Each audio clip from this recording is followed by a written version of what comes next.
So, hello friends. Today is a great day because of at least three reasons. First of all, we had Kano LLing yesterday, a big day, and I think most of the Fab community rejoiced for that. Second thing, this Friday, there was a new armor deck coming out for Slippy, which I'm really excited about, and this is what we're making this video for. And the third big thing is that today I get to say welcome to the Plague Hive. Hi there, thanks for having me on. And how would you like to introduce yourself? So, I run or kind of ran the YouTube channel Plague Hive. My name's Bruno, or Pentragarth on most of the Fab Discords. I started playing Flesh and Blood back in 2021, I think, shortly before Tales of Aria released. And then was just kind of like waffling about, trying out different heroes at like local armories until Outsiders. And then I kind of like pretty quickly locked on Uzuri as like my main hero that I like playing the most. And by extension, the assassin class as a whole, even if back then that was like a grand total of 2 heroes. Mm-hmm. And pretty soon after that, I just started making content for it. Mostly because nobody else was doing it at the time. Like, if you go back to, I think that was like early 23, basically, like April, May 23, like nobody was doing assassin content, right? You had this Sam Dando had this placement at, I think, like a Battle Hardened pretty much immediately after the release of Outsiders, when Uzuri was not on anybody's radar at all. And then Ben Dodd, who was the creator of the list that Sam Dando ran, actually came out, and I did a couple interviews with him, stuff like that. And the rest, as they say, is basically history. So yeah, apologies to anybody who was watching my content and is wondering where the hell I went. But as they say, life kind of got in the way. I've just been like super busy with other stuff and haven't really had the time or the energy to do anything. But I'm definitely super stoked to be on here today to talk with you about some of the new assassin cards from this new armory deck, Slippy. Yeah, and I'm really happy to have you because, as I said, I think I'm most certain you were the first content creator I started following about Fab in general. Nice. And I don't remember when in time the Pro Tour was in Baltimore, where like Uzuri came around as a dark horse, as an anti-Lexi pick. Yeah, pretty much. I think that was Baltimore. Like generally that year, you know, when we had like the Lexi meta, yeah, a lot of people were playing Uzuri. Like I don't think she really won anything. I still think the first big event that Uzuri actually won was when Ben Dodd won the Calling in Melbourne. Yep. On her. That was like her first big win, but she definitely made like top 8 at a couple of like nationals and stuff like that.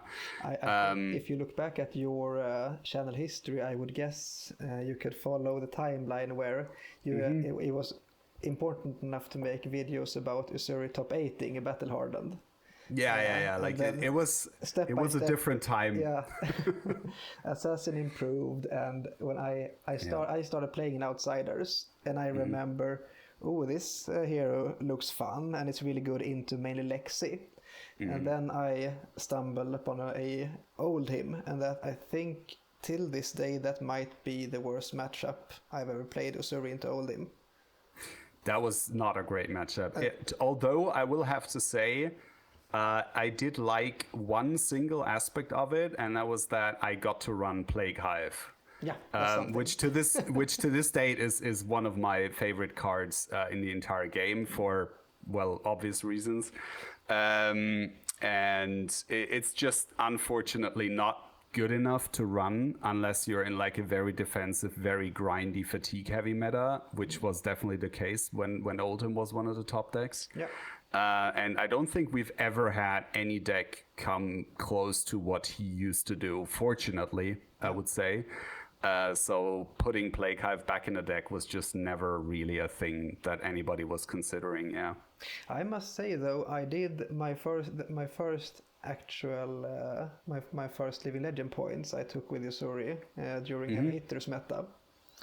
Same, yeah. actually, yeah. You didn't run Plague Hive those days? I mean, when mainly, like, not Fatigue Dory, but Hatchet Dory ran around. No, I was like, during the Heavy Hitters meta, I didn't actually play a ton of events back then. I think I was mostly, for the Fatigue matchups, I was doing like give and take looping. I ran kind of like a weird list, which was sort of like a hybrid stealth contract, fairly contract heavy build, using like Graven Call for finishing up. And I did a lot of like give and take looping to get around the really like grindy Fatigue Guardian decks. But I don't think I had Plague Hive in the deck back then. I would have to check, but I don't think I ran it at that point. It's never too late to put it back in. But yeah, fair point. I mean, there are, at some points in time, I would be happy giving either Pox token. And I guess that's where Plague Hive is worth running in general. Yeah, Hatchet Dory would definitely be one of those decks where you're like happy to see either option. You're just fine with it. Yeah.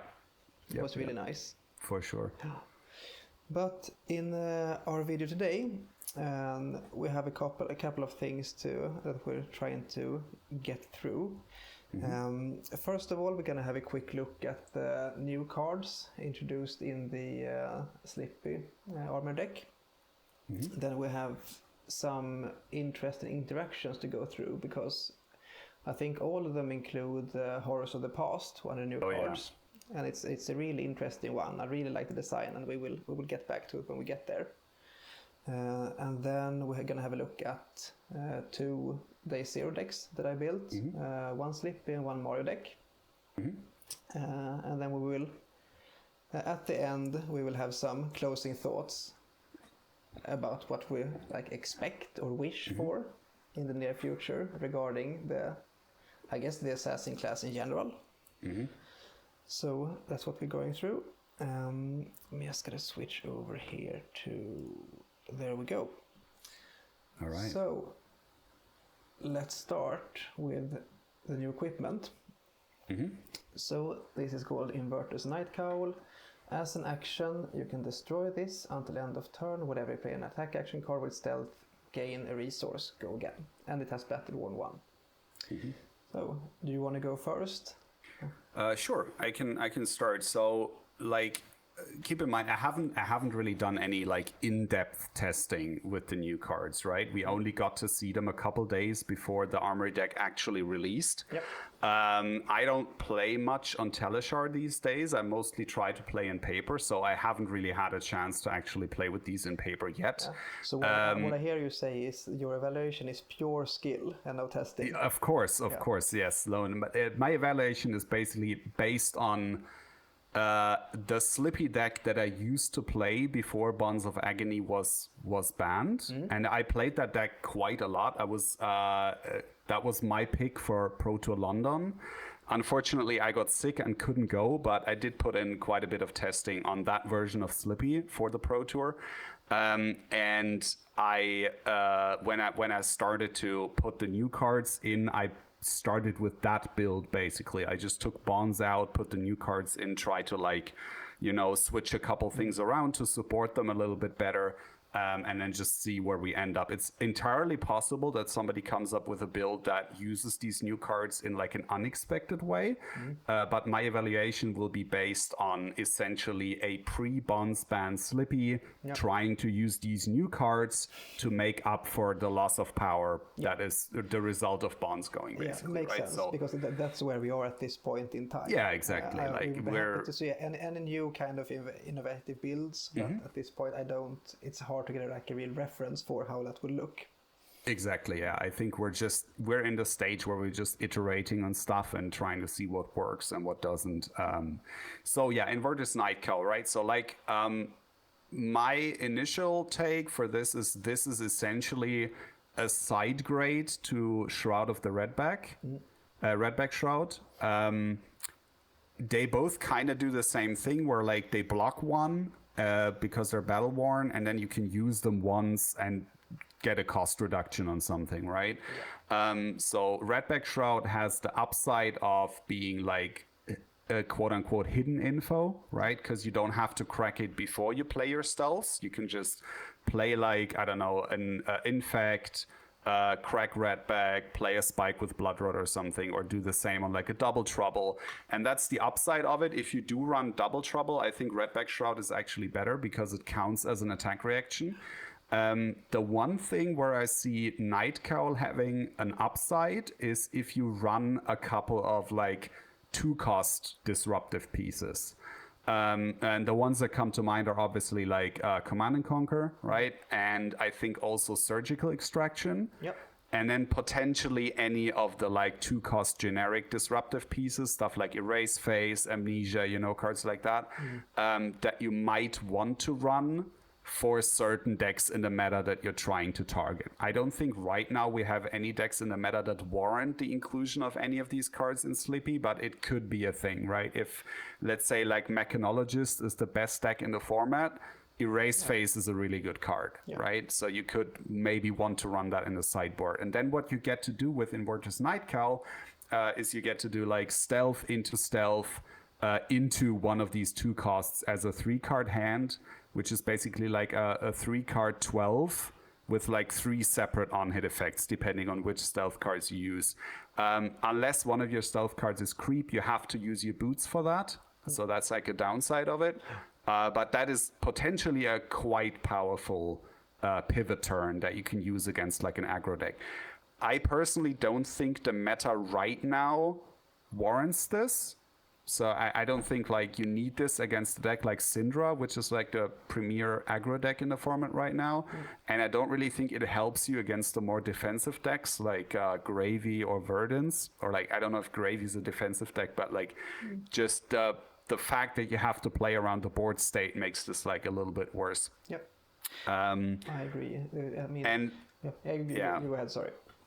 I think it needs a certain amount of building around to really get the full value from this. Like if you run this card, you want to run creep and you want to run a bunch of like 2 costs as a payoff. Because like if you're using those two resources to send like a clave or something, it's definitely not worth doing that, right? So it needs a little bit of building around. I think personally I would stick with Redback Shroud for now, because I think it's just more flexible and it supports double trouble better. Yes. Which is one of the better red stealths or generally stealth cards you can run at the moment.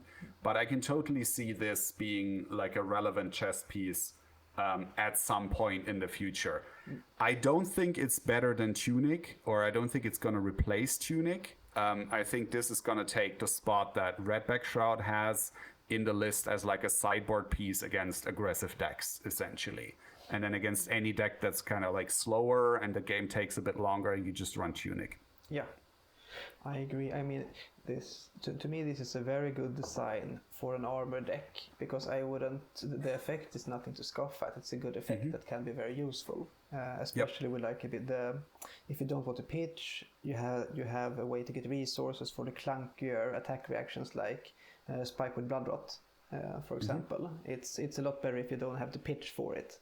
Yeah, but 100%. if you don't have the Tunic to go with this, or the Redback Shroud for that matter is a legendary, even though it's not the most expensive one, I think this looks good, but it's nothing I've considered to play seriously the past days that I've known about this card. Yep. I can see your point about it with some extra steps, an extra source of go again from creep or or by your boots or something like that. You could end the chain with a CNC or surgical, something like that. Yep. But there is also ways to give surgical or CNC go again to begin with, and that would be easier, I guess. But I'm also that's a fair point. Like you could just run like a starting point, and then you don't have to. But the point about this is, I think it's not about the go again on the CNC. It's about just not having to pay for the CNC, right? Yep. I think that's the main point. Like if you run this card, you run it because you want to not pitch for something like a CNC. Yep. And I think that's the other option you could do is like run a whole bunch of spikes, and then you can go like stealth, spike. But I think it's not worth to put that many spikes into your deck for doing this once per game, and then the rest of the game, any spike that you draw is kind of like sort of a dead card because you don't really have a way to turn it on without pitching. I don't think that's worth doing it. So if you want this, you want it for like the 2-cost disruptive pieces. That makes sense. Yeah. All right. So should we move to the next one? Sure. I can go first with the Prey Spotters, the new headpiece. Battle worn, 1 block as well. And as an attack reaction, you can destroy this to mark target opposing hero. So right from the get-go, it's very nice to have mark on a stick. You don't have to worry about the prevention effect from, for example, from shelter from the storm.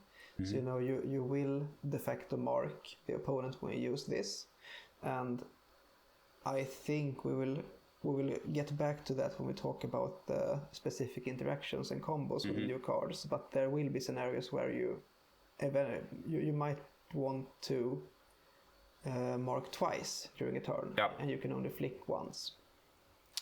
So that can be something as well. In my first iteration of Slippy, I'm trying this out instead of Mask of Perdition. And I think I'd rather want this in most matchups that aren't red line, because in the red against the redder decks, I would rather have Perdition to be able to combo it with Art of Desire. And that's actually a pretty big thing against Syndra, for example. Yeah, like turn your Art of Desire into draw 2 is quite really, good. really good. Yeah. So yeah, I will try this out. I don't see it being played in Mario, because Mario has really good ways to make use of Mask of Deceit instead. And I can't see this competing with Mask of Deceit. Yeah. And then there is Usuri.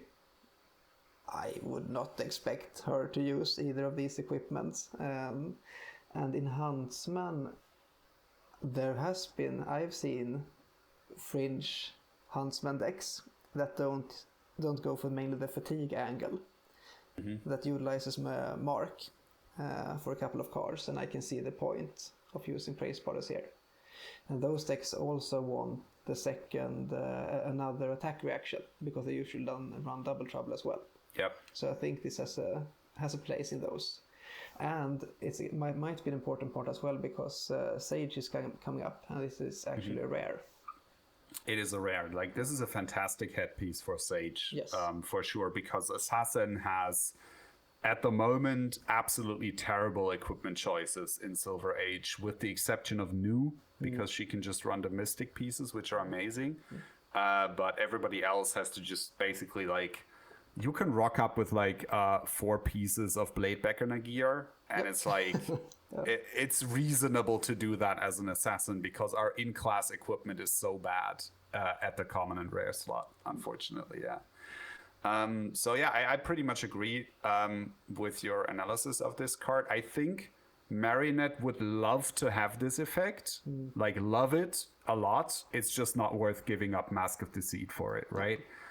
Because Mask is so flexible. It can give you like your first Calycera as soon as possible. You can do like crazy disruptive lines with Black Widow. You can do like block 5 on a headpiece with Trapdoor. It's so flexible, and you have so many options with it. Even though Mark on Demand with no way to play around is extremely good in Marionette, I think it's not worth giving up the Mask of Deceit for it. No. And we also have in Mario a lot of retrieve cards available. So we can flick more times than Slippy usually does. That's true for sure. So like I'm also testing this, like limit testing this initially as basically like the only headpiece for now. But I think there's a decent chance that it either ends up as like a cyborg piece, and you have like something like Balance or Crown of Providence as your main headpiece just for the block 2, right? And then the extra effect on it. I think that the upside of this is like you can block with it and then use the attack reaction at some later point. And if we get another card that really cares about attack reactions, I think this could be worth running again. Because like also one of the reasons why you ran Mask of Perdition in Slippy back when Bonds was legal was because it's another onboard attack reaction, right? So against Syndra, you basically had like, or Aurora back then, you had like 4 onboard attack reactions that you could just use whenever you wanted to. So you could turn like a Bonds live as a single card play, and they had to respect it if you were at the right point in the game for that.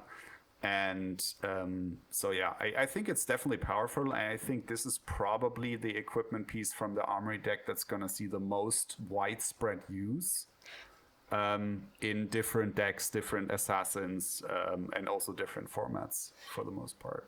So yeah, that's interesting. Are you sure though? Because there's a leg pieces coming up as well. I think the leg piece is quite good. Yeah. But we can talk about that when we get there. Yeah. So I'm looking forward to using this. I think this is playable. Yep, 100%. Yeah, I agree. And I will try it out. Yep. So moving on to the new gloves, Rage Baiters. Yeah, Rage Baiters. I don't know. So I don't think this is worth giving up Flick Knives for.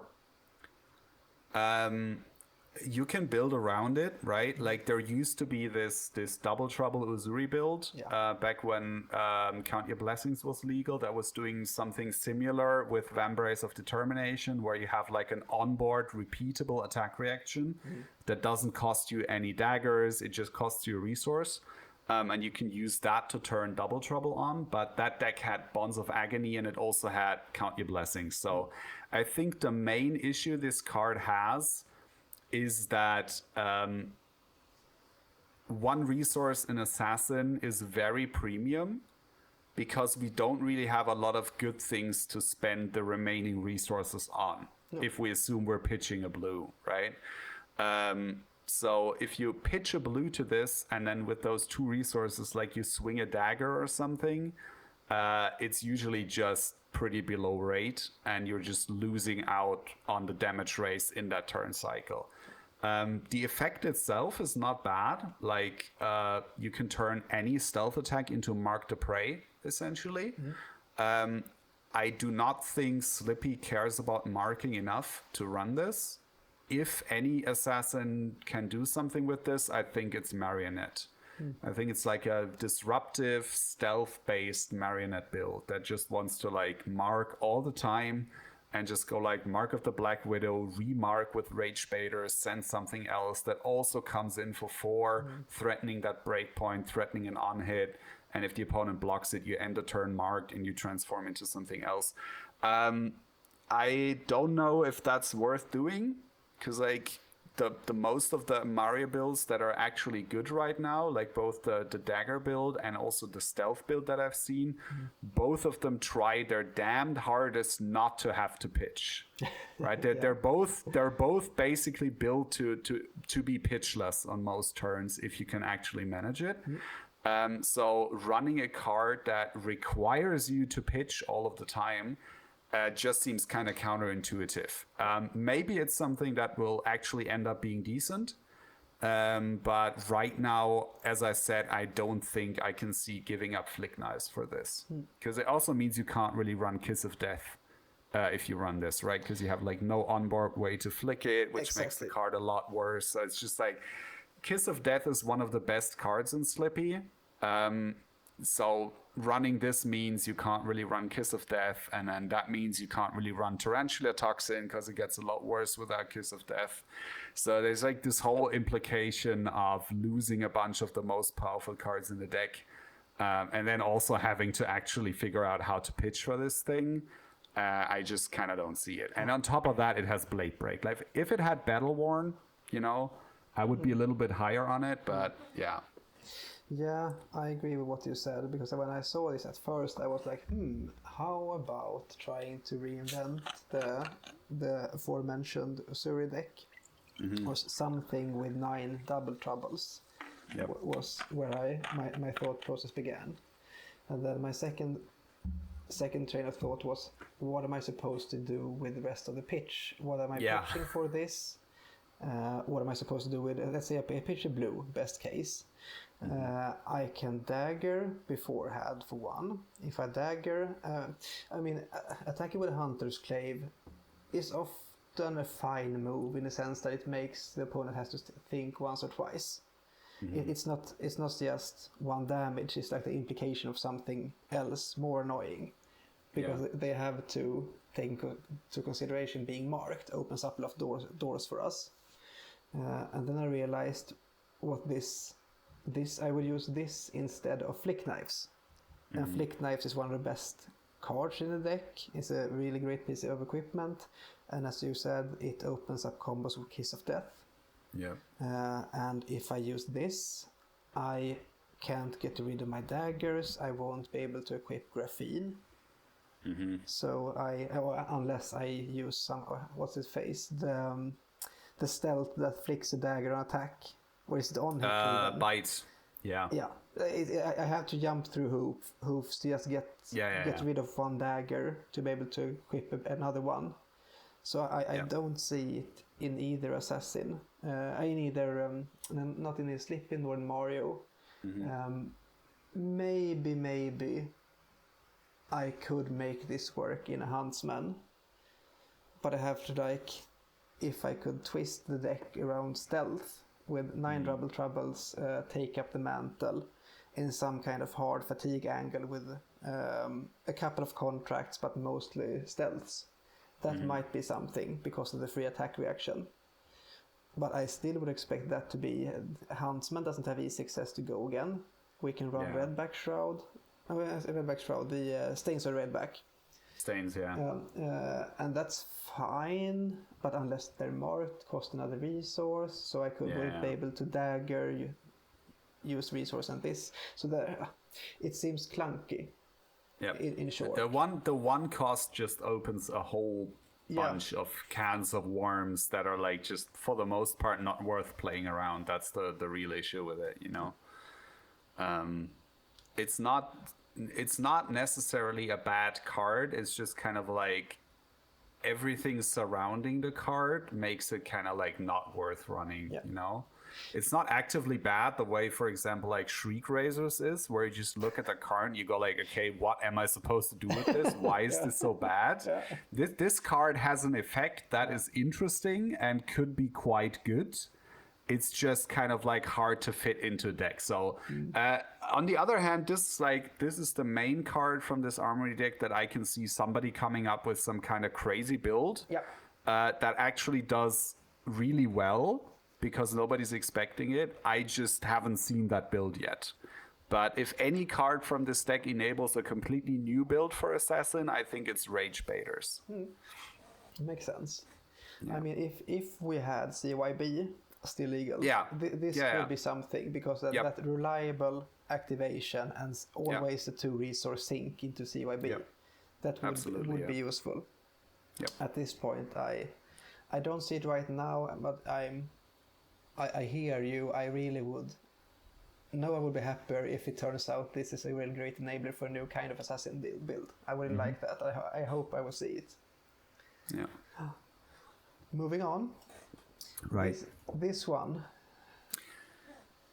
The boots.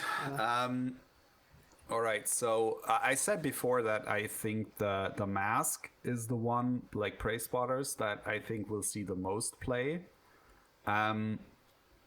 So the boots are interesting, right? Because like they have 2 effects that are pretty good.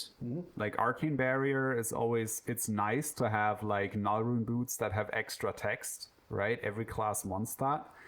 The problem is we already have that. We have like Nullrune boots that have Spell Void on them, which is amazing. Like Arcane Barrier, Spell Void 1 are some of the best Arcane Barrier equipments in the entire game, in my opinion. Like the Assassin Arcane equipment is extremely good. And then again, the other portion of it, like the target attack with stealth gets go again, it's nice that this is unconditional, right? So it's like compared to black text where you have to hit, this just works. And it doesn't say attack action card, so you can't use that on La Chelicera, which is interesting. But functionally, this is Snapdragons, but worse, right? Like if you want, because unless you want to use it on a Chelicera specifically, but for the most part, this is Snapdragons, but worse, or it's starting point, but worse, because you can't use it on a dagger, you can't use it on CNC. So I think the main thing that this card will be able to do is save a sideboard slot for decks that want to run like either Snapdragons or Starting Point and Arcane Barrier boots. And you can go like, all right, I'm going to accept that the boots that I have are like a little bit worse individually than the two pieces I would bring in. But I save a slot by bringing Stalker Steps instead of both Widow Boots and Snapdragons, for example.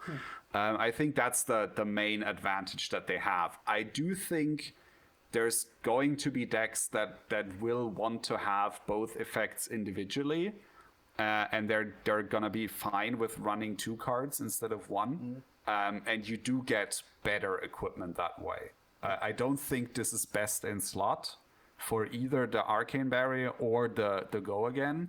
I just think it saves a slot potentially, which can be quite powerful because like slots are always at a premium, especially in Assassin. Yes. I think I'm a bit higher on this card than you are. But my main argument would be against decks that we usually run AB0 into because it's simply not worth giving up our boots. Okay. Let's say, I think the big ones would be like Earth Wizards, and Osilio that I can think of. I mean, even Vincent and stuff.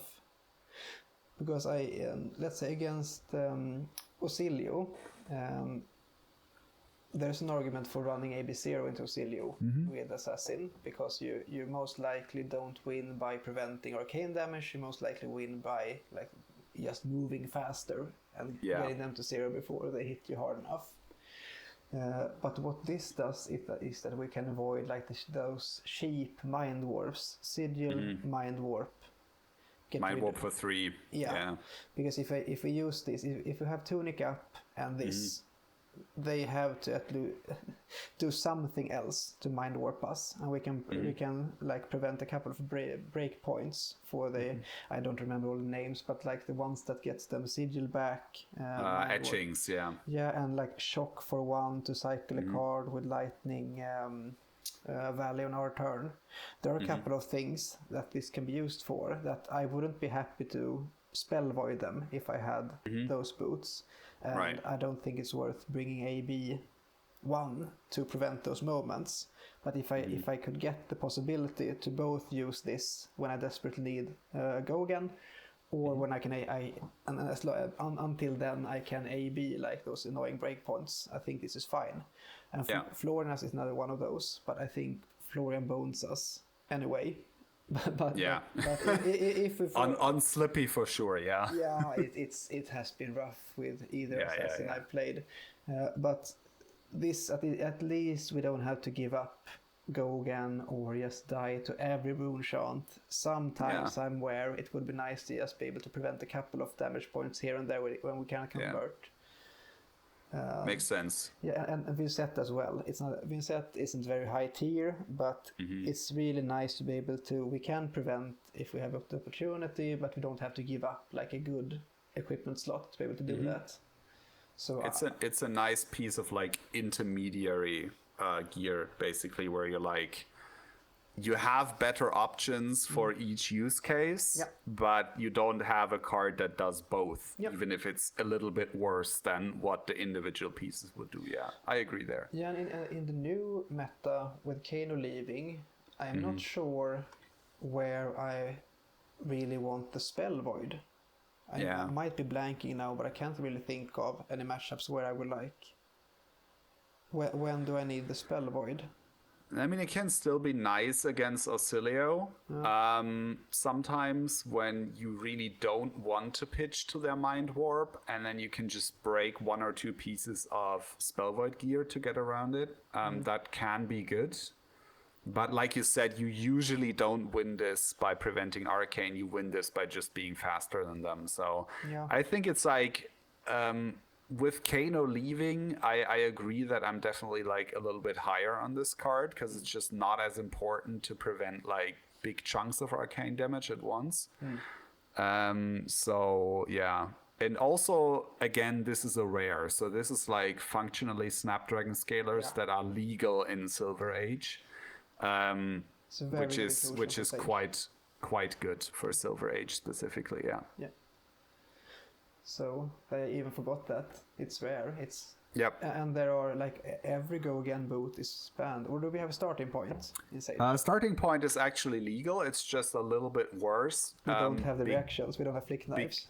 You don't have flick knives. I mean, you have like flick knives at home. Yeah. Right. Danger digits if you really have to. But you also don't have tunic, which is like one of the other ways to turn on starting point usually. And they banned Old Knocker, so you can't use that in place of Tunic. So it's just, this is just good. I think this is like best in slot assassin boots for Silver Age, for sure. Yep. So moving on to the stealth cards, the new ones. Yep. I can go first with Creep. Yeah, sure. Go I ahead. have the short time span that I've known about this card. First I went, this is useless, it's a head jab, we already have those. Then I thought, but maybe this could be an enabler for some sick combo line. And then looking into it a bit more, I realized now it doesn't work because this is an attack trigger. So my first thought was that I can use this as the first chain link, copy it with Horrors of the Past, and then mantle something, and then have a third chain link with Go Again. Yeah, but since that doesn't work, I don't see this being played because we have better extenders. This is a stealth card, it can be mantled, that's something. But it also competes with Pick Up the Point and Pain in the Backside, which are great additions in like either assassin. I agree.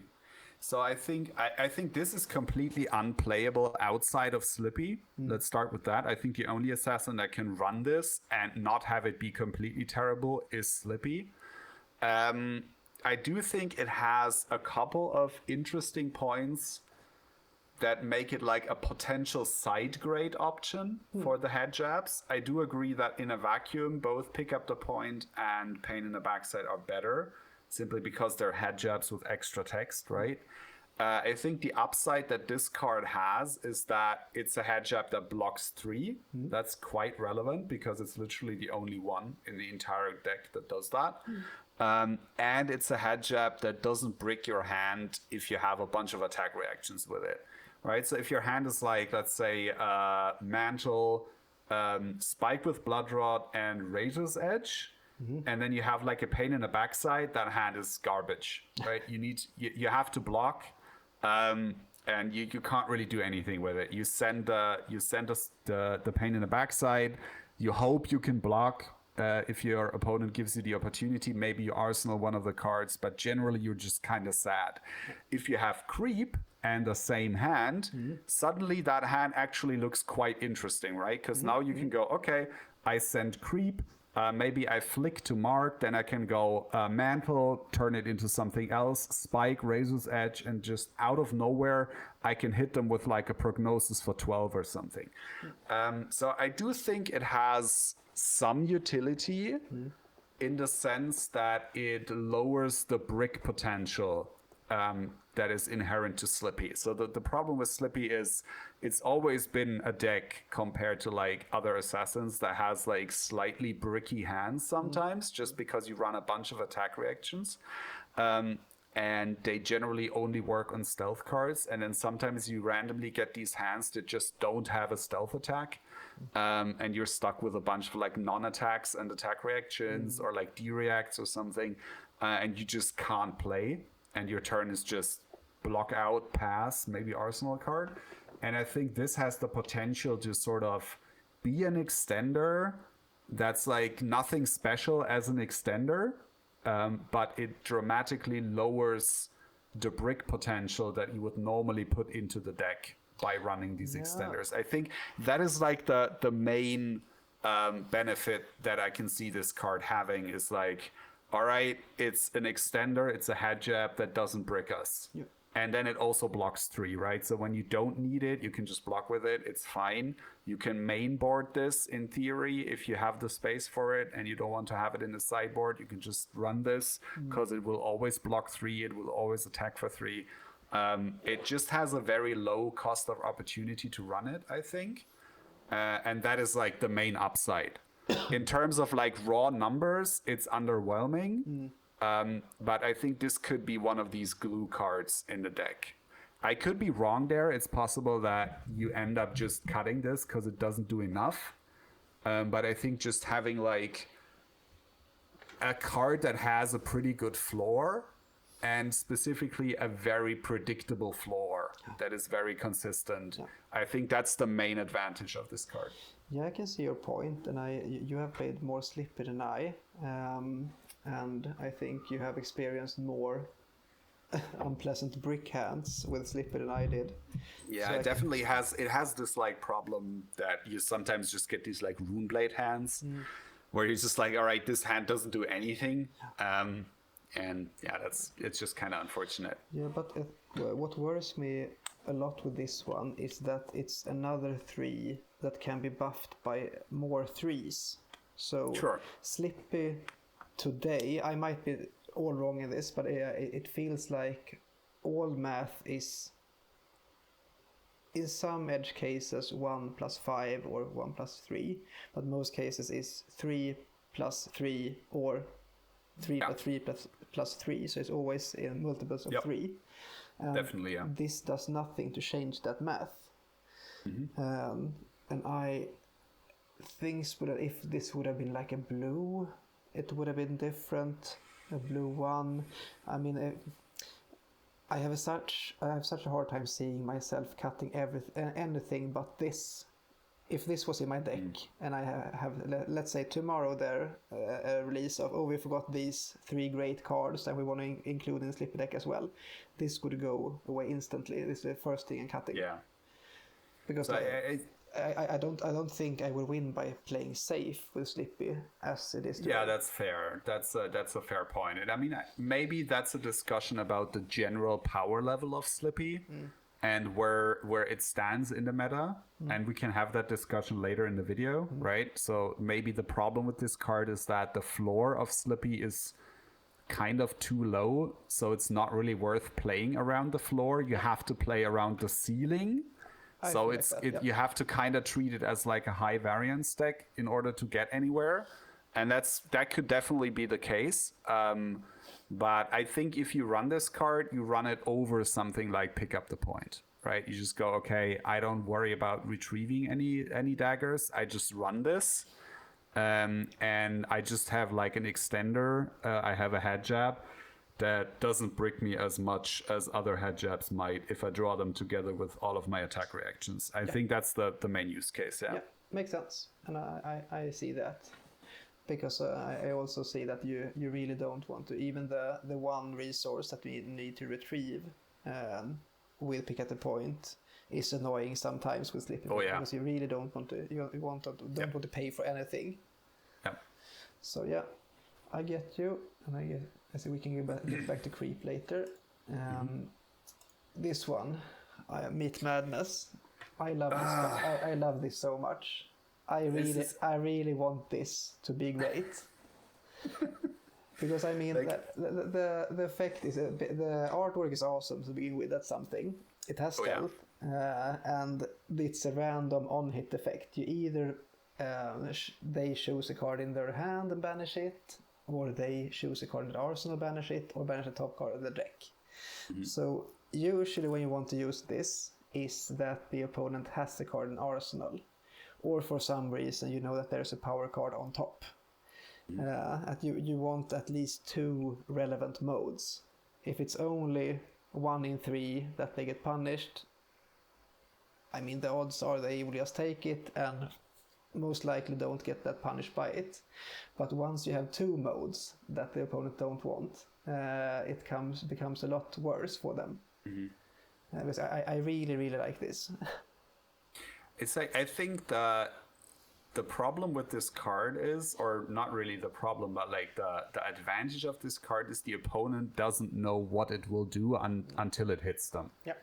So they kind of have to calculate it as like the worst case scenario, where it's like, okay, if this hits and I have an arsenal, my arsenal's gone. If this hits and like I need all of my cards in hand to do something, one of them is gone, and then I have to work around that. I think if they don't have an arsenal and you attack with this, most opponents will probably figure out a line where if it hits the hand, they have a card they can get rid of. And then it's just kind of unfortunate. If they have an arsenal, I think most of the time people are going to block this. Simply because gambling on like the 66% chance is mostly not worth it. That's like not in your favor, right? That's a die roll that's like heavily not in your favor. The problem with it is you are absolutely going to lose games because this did in fact hit the top card of the deck when the opponent had both an arsenal and a card in hand. So you're sitting across an opponent with a 5-card hand, and this is your only disruptive piece in hand. You're sending this. They just say, all right, I'm going to risk it, no blocks. Or maybe they have equipment, you have an attack reaction, you go over the top, and then it just hits the card off the top, and then you just look really sad. So I don't like this kind of like very enforced variance where you have like zero control over what it does. So a little backstory on me. I originally started playing Runeblade. That was the first deck I ever built was Viserai. And I didn't like the variance there because it just felt like sometimes you drew hands that just did absolutely nothing.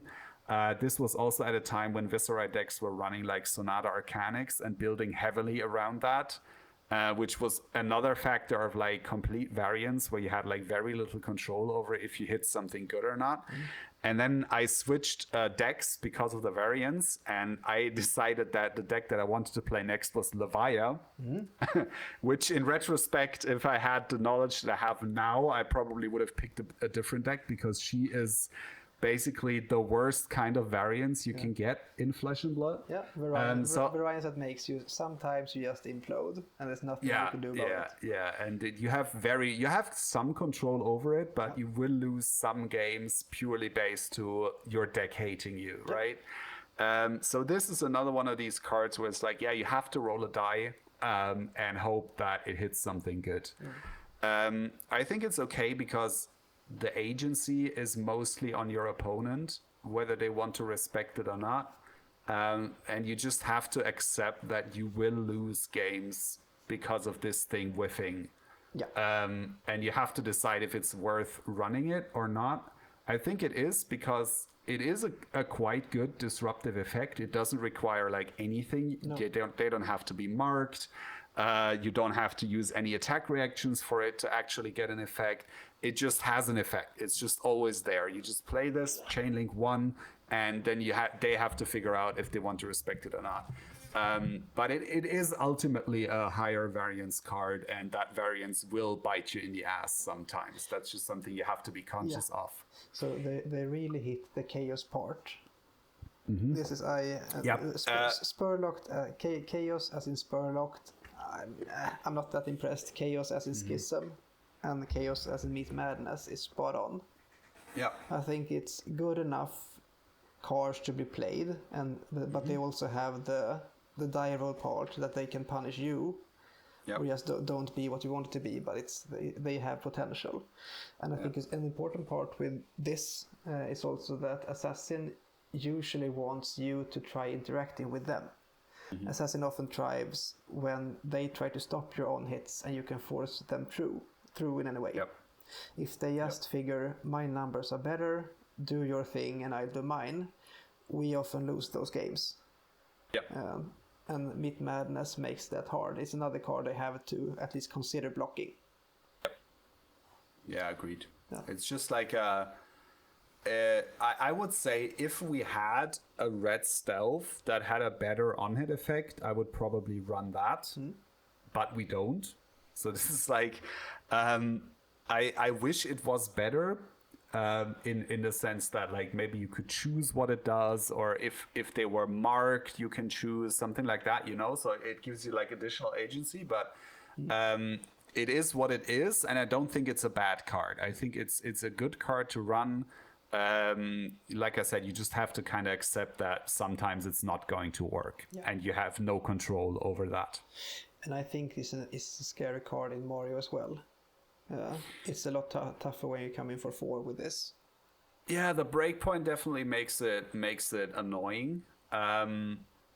I don't know if like the hardcore dagger Marion lists are gonna make space for this. I don't think so either. Because that's very tight, but in a more stealth-based Mario build that centers more around disruption, I think you definitely want this, for sure. More on that later. We'll get back to this. Yep. So, here we go. This is an interesting one. I really like the design of this as well. I love the artwork, and it's Horrors of the Past, stealth card. It's a yellow one. When this attacks, it gets the base abilities of the last attack action card with stealth you control on the combat chain. And maybe, or would it be smarter if we went back to this as the last card, because we will go through a couple of interactions regarding this as well. Or should we say something about how we evaluate this? In short. So, I think let's save that one for later when we go over some of the combo lines, because Horrors of the Past is completely impossible to evaluate in a vacuum. Because this literally is as good as everything else that you put in the deck, right? So the better your stealth cards are, the better Horrors will be. I think what we can say about it is like just kind of like rules wise, right? Because this card is going to cause a lot of confusion and a lot of judge calls, especially in conjunction with Mantle, but we'll get into that. So base abilities, right, is any text printed on the card. So if we take like Meat Madness as an example, the base abilities of Meat Madness are stealth, and then the on-hit effect that randomly does something. Those are the base abilities of Meat Madness. The base ability of Infect, for example, would be stealth, and on-hit opponent gets a Bloodrot Pox token. That's it. Horrors doesn't copy anything else. It doesn't copy the power, it doesn't copy the cost, the pitch value, anything like that. And the confusion can come because Mantle does something very similar, but in a very different way. So they work very, very differently from each other. But like I said, we can get into that when we talk about some of the combo lines you can do with Horrors of the Past. So definitely the most interesting card, I would say, from this armor deck. And the one that has the most, I would say, potential in this deck as well. Yeah, but like I said, let's talk about it a little bit more when we get around to the combo lines with it. I just want to add that I'm so sad that this is not it didn't even have to be blue, but I would have wanted it as a 1 power card. It would have made such a big difference to have this in conjunction with Justinic. Yeah. I don't care about the blue pitch, it's fine, leave it as it is as a yellow one, but give it 1 power instead. Would have made this so much more useful. I think that's probably precisely why they didn't. Yeah, god damn it. I mean, okay, let's get back to it. Yep. Last one of the new cards, Knight's Embrace. It's a neat blue attack reactions. Your attacks with stealth gets +1 attack this turn. I think this is a maybe not glue card is the right word, but I like this. I think this will be included in a lot of decks because it's a cheap inclusion. The bottom is +1, which is so and so, but you won't brick with this. Yep. Yeah, it does everything it should be as a blue, but there is also times when you really punish your opponent with the +1.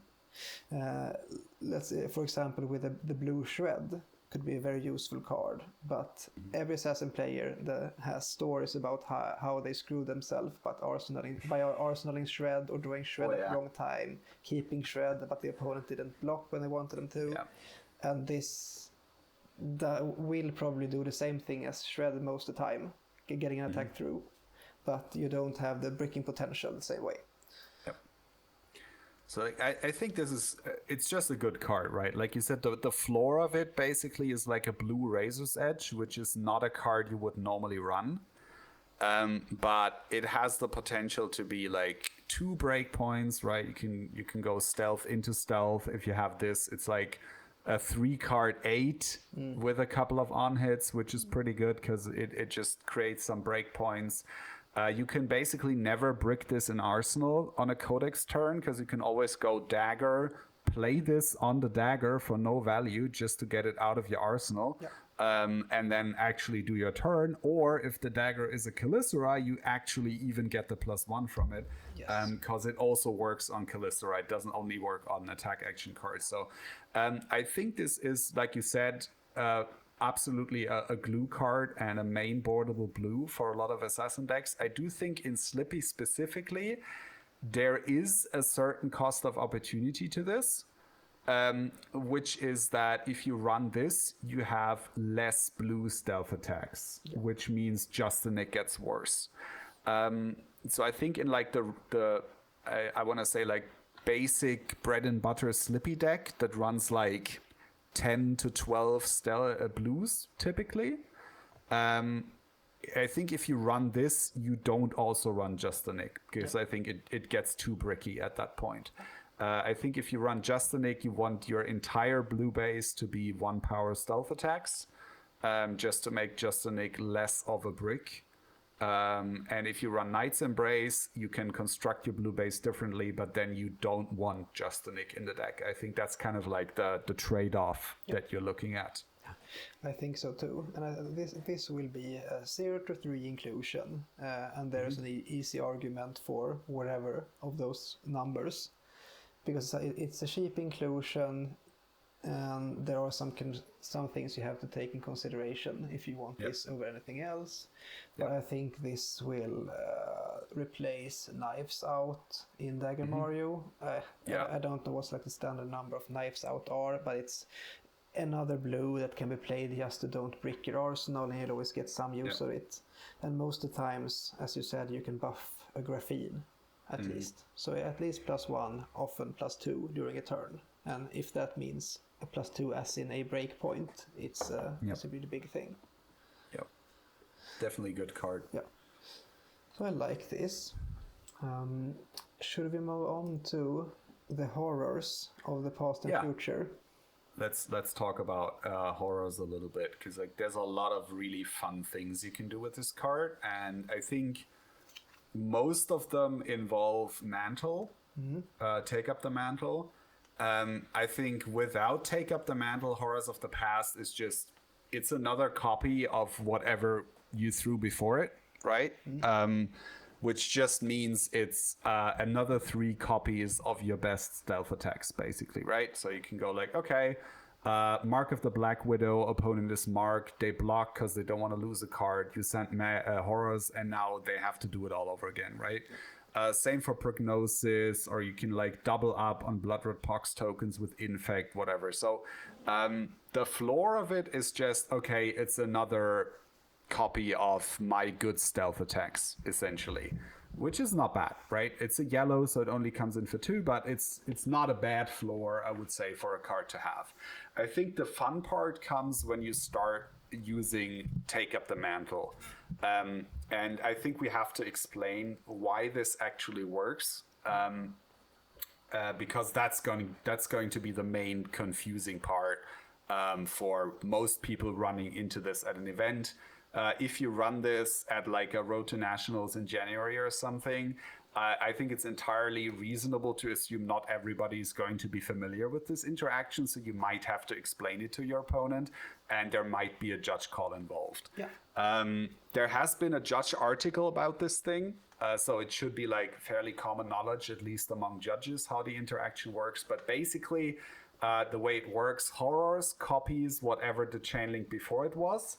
And then if you mantle it into something else, it keeps both the text from the card before it and the text of the card you mantle into.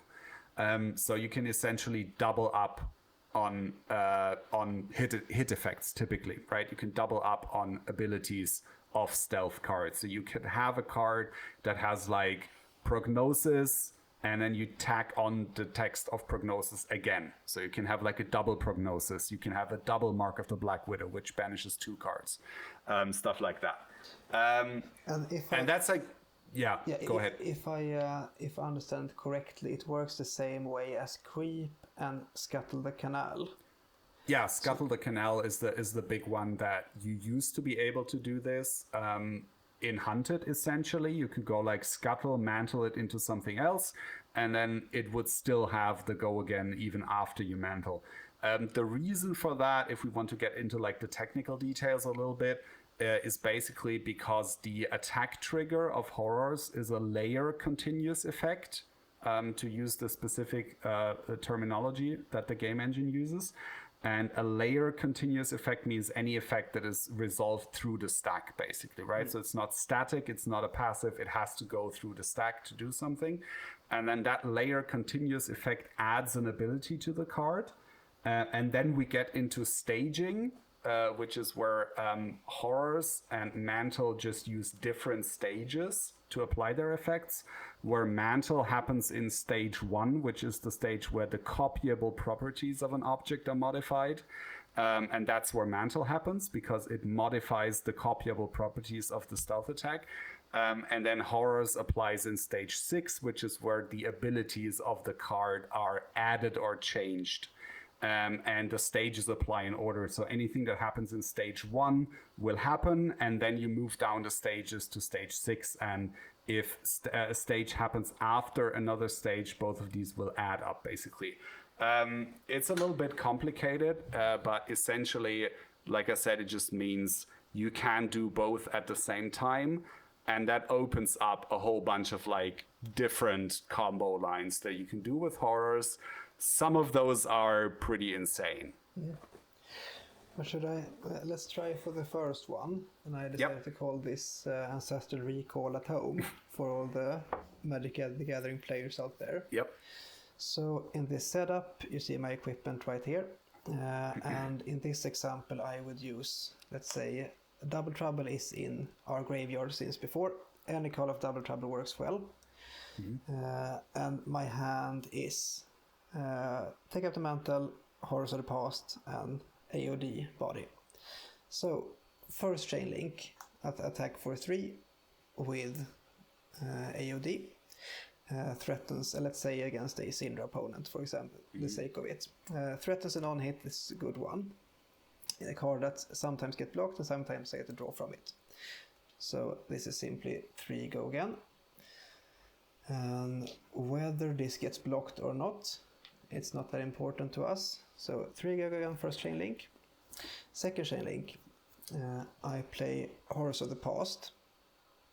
So this comes in as a 2 power AOD. So at this point, horrors get text from AOD. And then in reaction step, I can use, for example, Flick Knives, toss a Hunter's Grave at the opponent to mark them.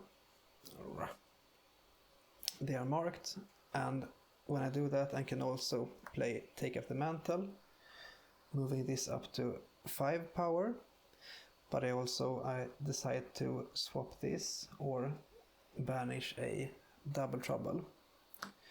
So at this point we have the effect from Art of Desire already, and we add to that the Double Trouble. So this becomes a Double Trouble. It has 6 power with Take Up the Mantle, and then there's another 2 power from the Double Trouble effect. So what we have here is a card that has attacks for 8, on hit, banishes 1, 2, 3 cards from the opponent's deck, and for each red card, I gain a life and draw a card. So it's a very nice combo against certain opponents. And it's also good to know that the AOD and Double Trouble are pretty much interchangeable. So either card in my graveyard is fine as long as I have the other in hand.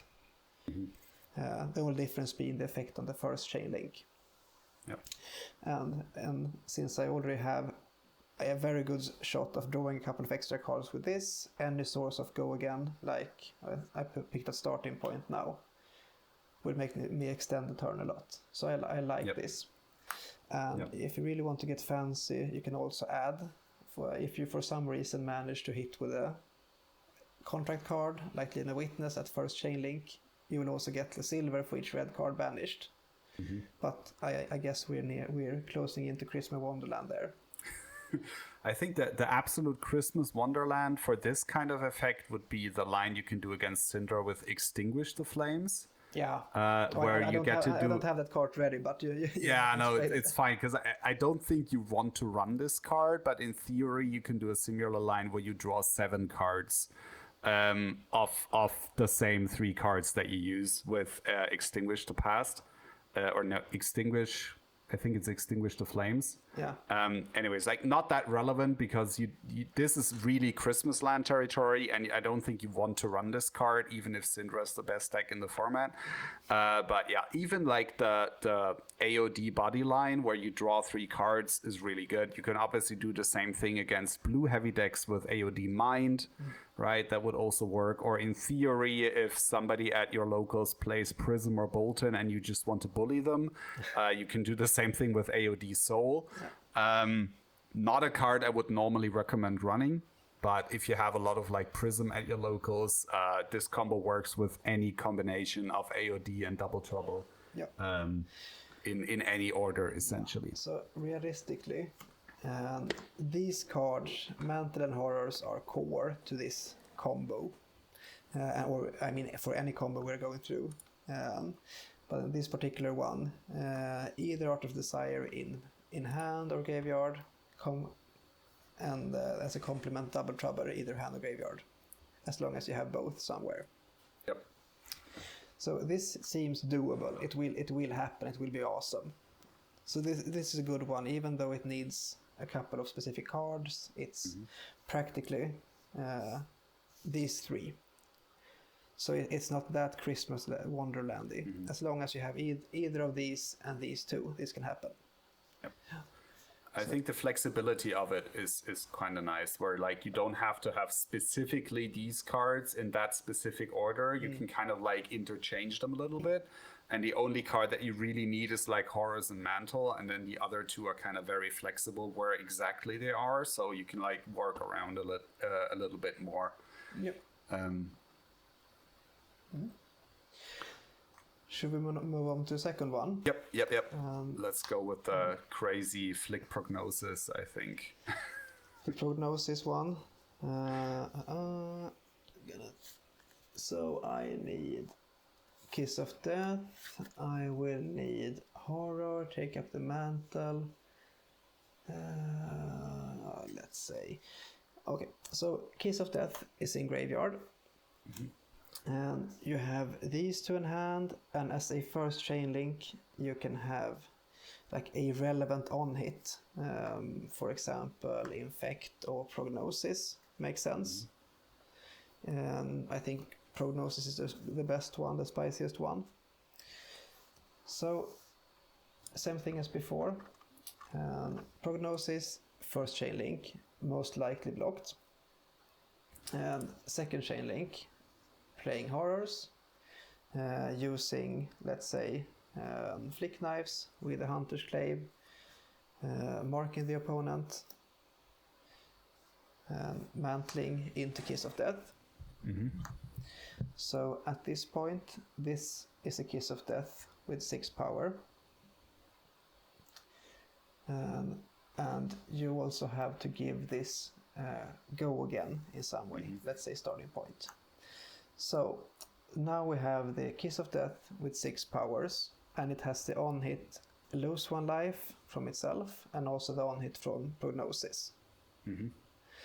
And since you have Go again, you can play another card, next chain link. Let's say this one. So there's an effect coming in as well. Now, oh wait, I messed up. Yeah, you can't flick there yet. That's where you need prey spotters. Like for this combo to work, you have to have like either another version of flick knife. So you could run something like throw dagger, that would work. Yep. Or you could run, I don't know, like bite or hurl. Pain in the backside. Pain in the backside would also work if they let it hit. Yeah. Or you have some other way to mark the opponent, something like exposed or prey spotters in the head slot, for example. So, but at this point you have like similar to the Black Widow Kiss of Death line you can use to very good effect in Mario. You have a Prognosis that can be flicked. This is the Kiss of Death. So at this chain link, if you can use the flick knives, you can flick for 1-2 damage and get the effect of Prognosis. Yep. And I mean, this is pretty spicy. It requires a couple of more cards. And my worry being the same with the Kiss of Death line with Mario. You will win that turn cycle, because at this point I don't see why they wouldn't block this with whatever cards they have left. Yep. But it's still, I like these kind of interactions. Yeah. But let's see what you need here. This is an equipment piece, you can have that in play. This could be either card or a resource if you have the graphene, so that's not that important. Starting point or whatever boots you have to give a go again is an equipment piece as well. So what you need to draw isn't actually that bad. You have to have any relevant on hit, and you have to have the Kiss of Death in graveyard since whenever, and you need this combo. Yeah. So it's a very good effect, and you don't need that much. You don't have to draw anything fancy, but it might cost you a couple of equipments. So that's the big setback, the drawback with it. Yeah, for sure. But I think that the beauty of these lines is that because of mantle specifically, even if the opponent knows about these lines and they know that you can do stuff like this, they see Prognosis and then horror with the Prognosis text, and you have like one card in hand. They don't know that card is Take Up the Mantle, right? So they have to play around the whole thing. And that can be quite tricky, because it's like, okay, do I block here? Do I not block here? Realistically, with the Prognosis line, the problem, like you said, is they are absolutely going to give you the rest of their hand on the third chain link, because you're flicking the Prognosis on hit again. So it's just like, why would they have cards in hand at that point? But you are definitely taking their entire hand that way. So it's definitely a good way to gain a lot of tempo. And in that regard, it's very similar to the kind of lines you could do with Bonds in the past, where it was also Bonds of Agony. It typically comes in for like between 7 and 9 were like the usual numbers you could expect to get. So it deals a bunch of damage, and normally it kind of strips your opponent's entire hand away because they block around it a little bit, and it leaves them with like a non-functional turn, and then that gives you enough tempo to kind of close out the game from there. That's kind of like where you wanted to be as Slippy for the most part. Like, play this kind of mid-range plan where you play efficiently with your stealth and attack reactions, and then kind of like pivot off of a good Bonds turn. And now that pivot turn will typically involve some combination of horrors and Take Up the Mantle. The problem I have with this is like inherently, because you need 2 different cards as opposed to like Bonds and any attack reaction literally. It's going to be harder to assemble. It's going to be less reliable, less consistent, and just higher variance to actually get that pivot turn when you need it. And I think especially because before, once you had bonds in the graveyard, any hand that had like a stealth attack and mantle would also represent a bond. So Exactly. it was just easier to get that pivot turn off. And you can't mantle into horrors and actually have it do anything. No. Because horrors is an attack trigger, and if you mantle into it, that attack trigger has already passed, so it would do nothing. So the line is still there, the ceiling is there. I would actually argue that some of the lines you can do with horrors and mantle actually have a higher ceiling than Bonds of Agony, but they're much harder to assemble and much less consistent. And I think that's kind of like why I think that even with this Armory deck, Slippy is not going to be at the same power level that it was before Bonds got banned.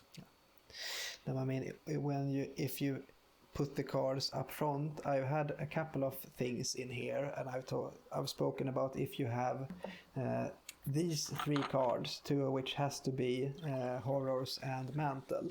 That's a good combo starter. But when we're talking about bonds, the things you needed were like a dagger in play, you needed a flick knives, you needed, this could be any stealth card, and you needed a mantle. So at this point you have random stealth, whatever crap you want, flick, there goes the mark, that's one reaction. Then you got the mantle as another reaction, so switch into bond. This is now bonds, and then you can have any other reaction or another equipment, and you had those. You had black text, you had the redback shroud. Or even Mask of Perdition as a headpiece. So it's so much easier to get through bonds, and it's so much harder to play around. So that's something. But I must say, I like these neat combos, which it sounds like more finesse. Or if you want to see the glass is half empty, you can say extra hoops to jump through. True. But I actually think in this case, I think the infect line is probably a better one. I like the infected Kiss of Death a lot more because of if they block out anyway, I will likely get through with maybe not the first one, or if they decide to, I have a good hand, I can take 5 from an infect, that's fine. That's a blood rot here. Second chain link, another blood rot, if I could push the infected Kiss of Death through, and then there's the third blood rot. That's a lot of damage. It's like 1, 2, 3, 4, 5, 6, and then the flick. So it's 8 damage apart from any combat damage. So it's I like that a lot. You can definitely I think the good thing about horrors is it's very flexible. Like there's a ton of different combo lines you can come up with. Based on, and it will also be very future proof, right? If they print any good stealth card in the future, that's another card that you can combo with horrors and do some tricky stuff with. So it's definitely a very interesting card, and I think I like the fact that it's less I would say less rage-inducing than Bonds, maybe, right? Because it's not as inevitable as Bonds of Agony was. I think that was the main problem, and also the reason why they banned Bonds in the first place was it was just too consistent in Slippy specifically, and it was too hard for the opponent to actually play around with it. Because if it's Bonds, it has go again, so if they block out a bunch, you can just go all right, okay, I'm just gonna play something else now, and you've blocked a 1 power attack for nothing, and then once you had that first Bonds in the graveyard, suddenly every single stealth attack in the game was potentially Bonds, which was just impossible for the opponent to play around. And I think Horrors just kind of it has some of that same kind of okay, I can do some random, really spiky stuff out of the blue with very little counterplay, but it's just inherently harder to set up. So it seems a little bit more, I want to say, fair compared to Bonds of Agony. And it's also less repeatable in general. But what you can say, though, is if you have Horrors and Mantle in the same deck, the simple line of any relevant stealth, first chain link, I have a couple of cards in hand, the opponent has to consider, do I have attack reactions, or how much am I supposed to block the prognosis, for example.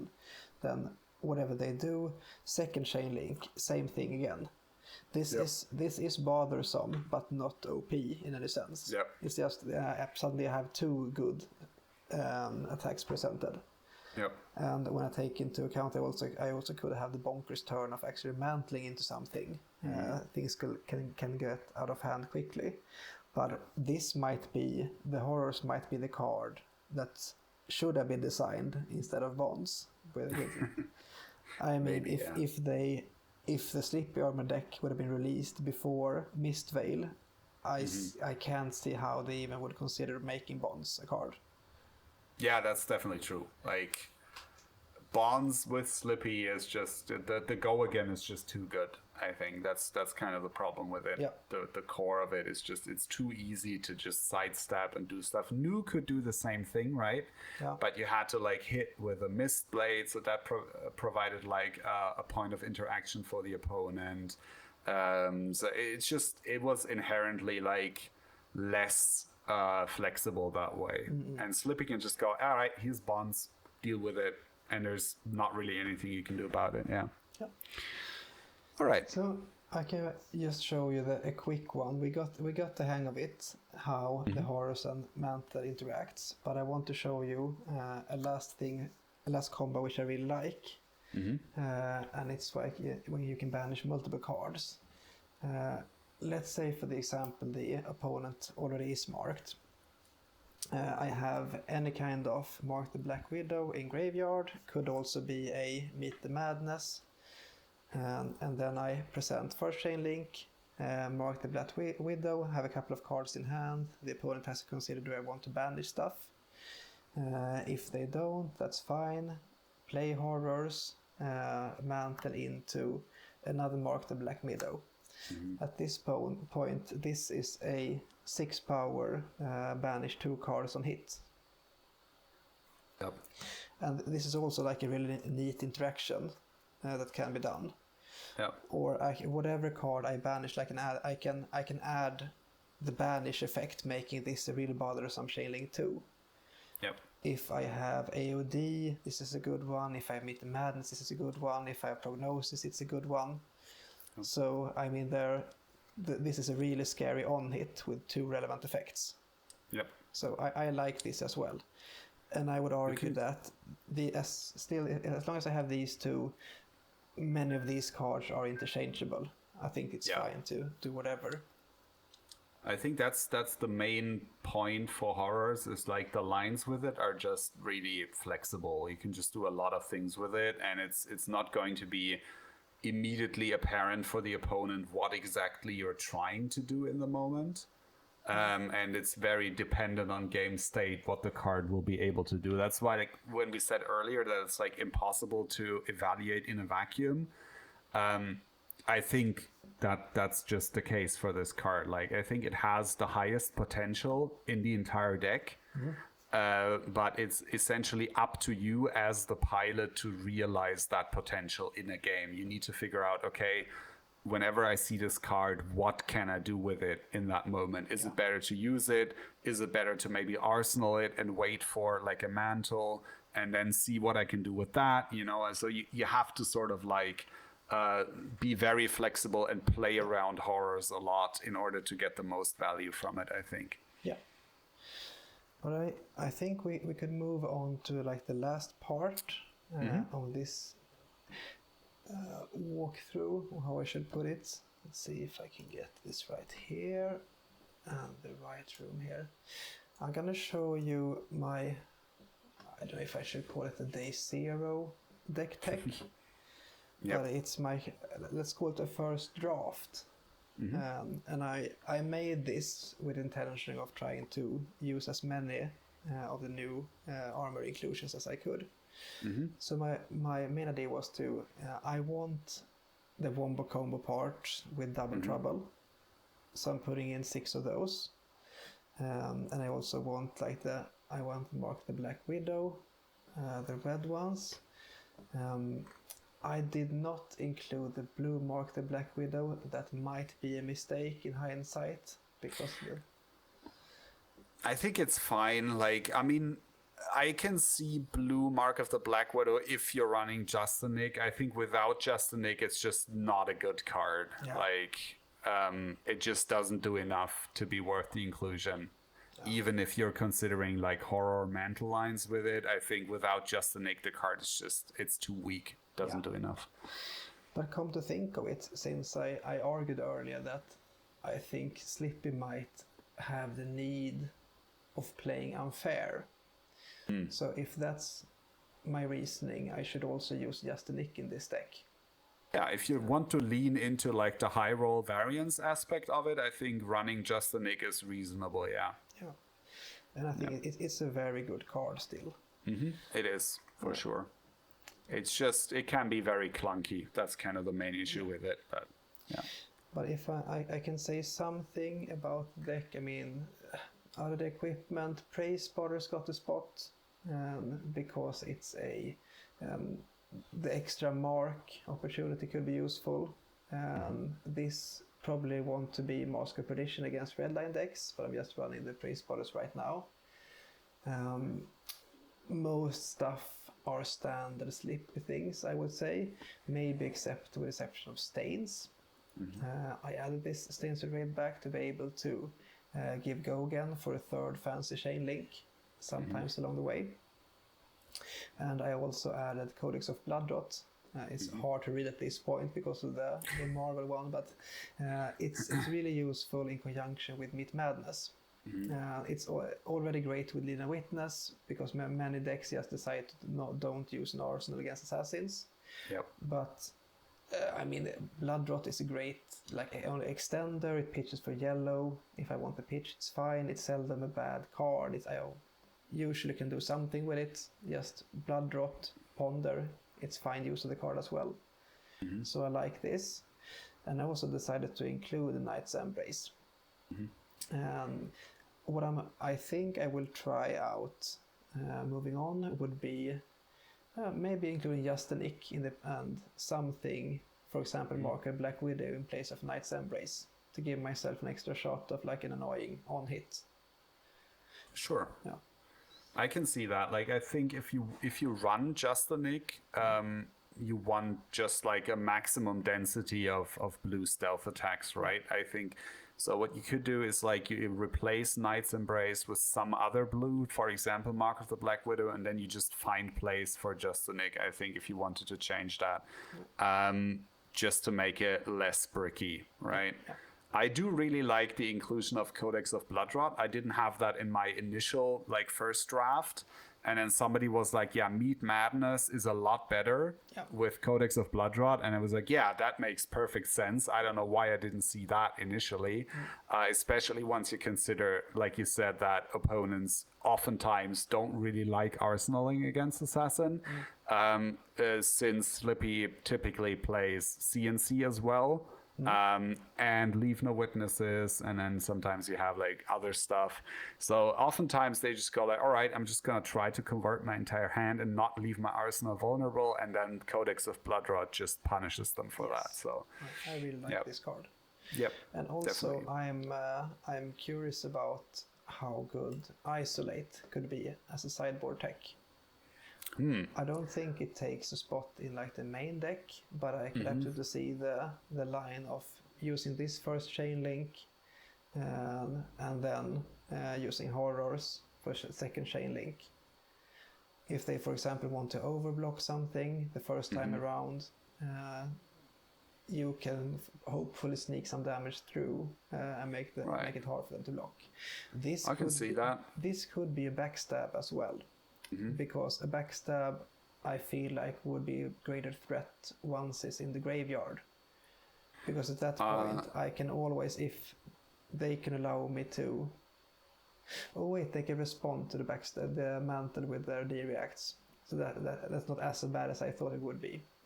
Yeah, but you can, you can do it the other way around. If they play a D-react against your stealth, you can mantle into backstab, and that actually makes the D-react fall off. So you have some tricky lines with that. I did run backstab in Slippy, or I tried it out for a bit back when we were in the Florian meta. when Florian was basically the deck to beat, and I just could not do it on Slippy. It was just impossible. I tried all kinds of things. I had Wreck Havoc in the deck for a while, and it was not great, but like, where I ended up was basically just radically changing the deck and turning it into basically a version of sort of Dagger Marionette that was built around dual threat. And just basically pushing as much value as possible over any on hits. I just went for raw numbers. So I had like a whole bunch of 0 for 4 go against, like cut through. I ran Ravenous Rabble. I had Scar for Scar, all of that stuff. Fun deck, very, very fragile, really bad against like disruptive decks, not that great against aggressive decks, but it did work against Florian actually. Just overall not good enough to actually be worth considering in the meta. But Backstab was definitely one of those cards where if you pump up a Backstab and you get it to like 9 or so, it just gets to a point where it's like really annoying for Florian to deal with it. Or like any of these D-react spam defensive decks. This could be something, and I would say this is a work in progress deck. In no way perfected, but it's something to start with.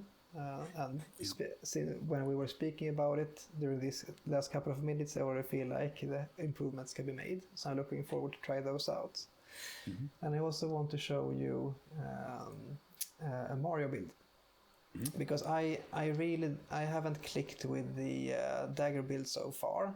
I'm sure it's potent. I've seen it putting up results, but I haven't really got the hang of it. I don't like playing it the same way I did with Stealth Mario. Might have to do with the bonds ban, but I want to do something using more disruption than I feel like the dagger decks do.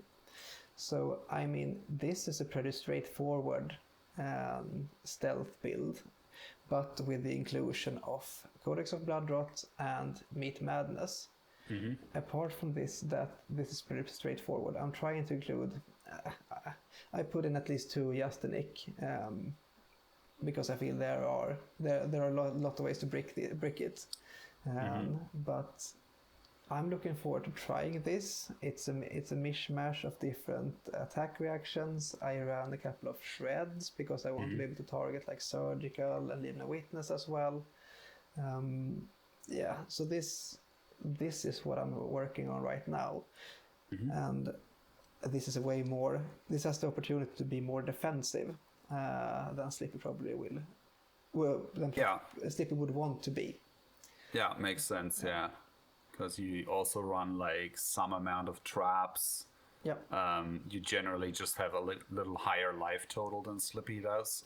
So you have a little bit more breathing room to work with. So I can see it. Like I personally, I never clicked with Mario, period. Like I've tried either version. I've tried Stealth Mario, I've tried Dagger Mario. They're both definitely good decks. Like the Dagger list, especially that Kashi has been working on, is just, he got it to a point where it's like, it's really consistent. It's really strong. That's really definitely one of the top 5, if not top 3 decks in the format at the moment, I think. Could even be better if the ban announcement on Monday actually restricts like Verdance or Gravy or Syndra a little bit. I'm really interested in that, and it's I'm just baffled about how the numbers of Mario has been increasing for every major tournament the last couple of months. There's where's the calling going on right now? By when we record this, it might have ended.